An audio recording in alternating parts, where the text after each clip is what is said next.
Hey everybody, welcome back to Shock and Schlock. I'm your host, Herschel Gillis, and today I am going to review a new film old film, new release that was sent to me by my good friend Matt of Sick on Cinema, also creator of the Born to Lose mixtapes, which I distribute, and he is starting his own label called Sin Film Preservation, which I'm going to get into in this review.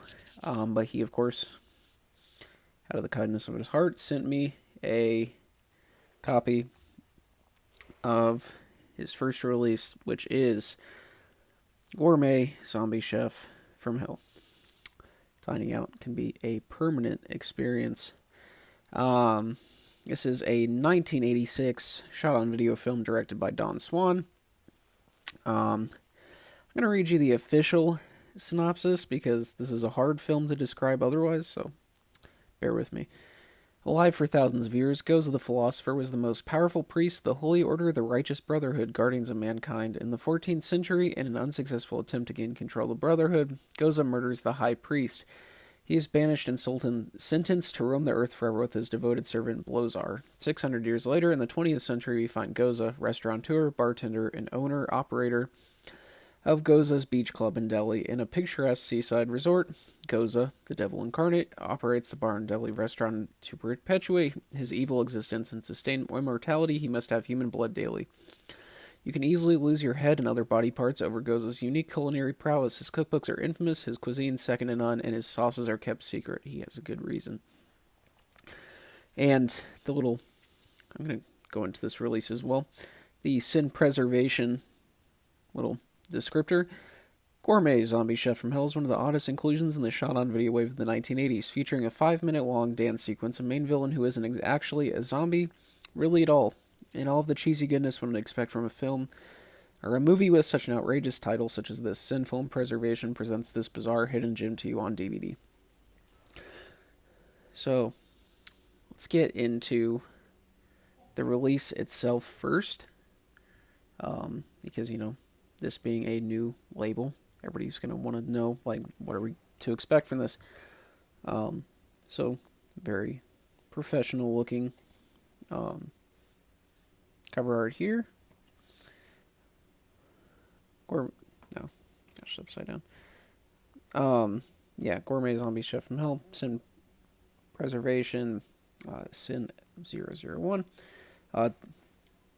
Here's the back cover. Looks like a VHS DVD box. I really enjoyed the layout of this. Got some stuff there.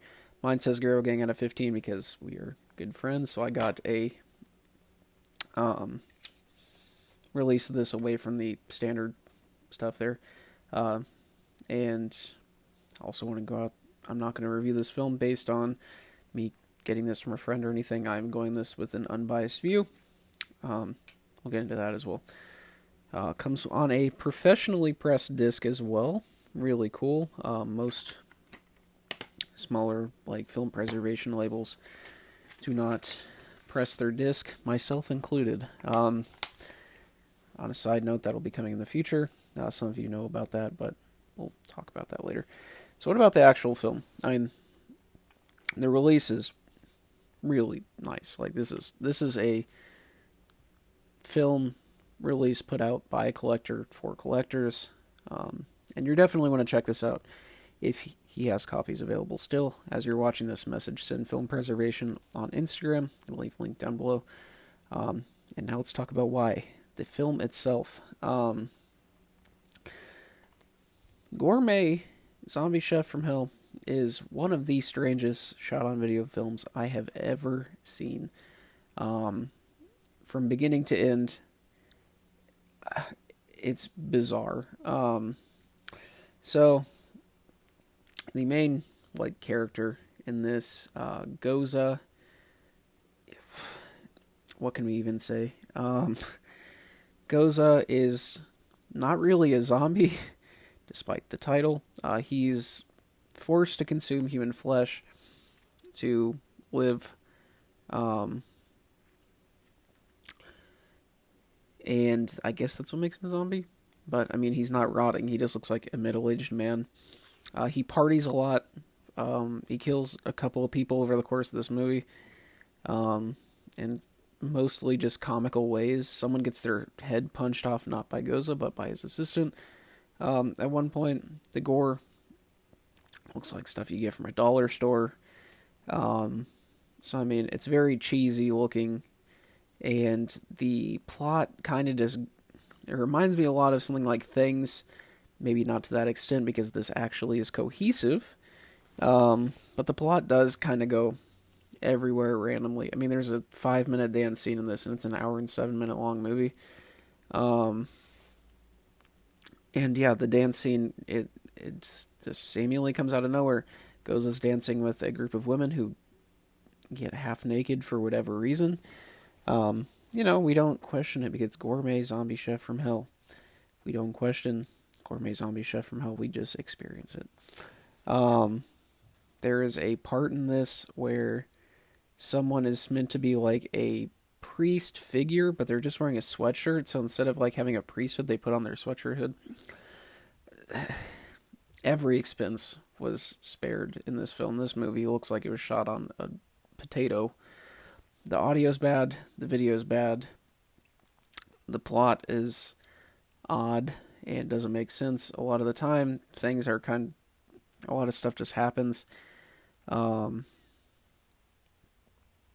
there is a magic to this film. There is a magic of those awful 80s shot-on-video films where you can tell that the entire cast and crew had fun making this movie. They intended to make something good, which they did not, but it becomes unintentionally hilarious. And in my opinion, these films, these 80s shot-on-video, like crap fest, like this, I'm not saying every shot-on-video movie is bad, obviously. I do have a lot that I consider like genuinely good movies. This is not one of them, but it's extremely entertaining. And there's like a weird magic to these. Like these exist in their own like dimension. It's not that the filmmakers don't follow like typical movie making like standards or like layouts or anything. It's just that they ignore them completely. The acting, as you'd expect, is pretty bad for the most part. Let's see, who was it? Theo Dupuy, or Dupuy, I believe, played Goza. He's actually really entertaining. And considering he's the lead, that is a very good thing.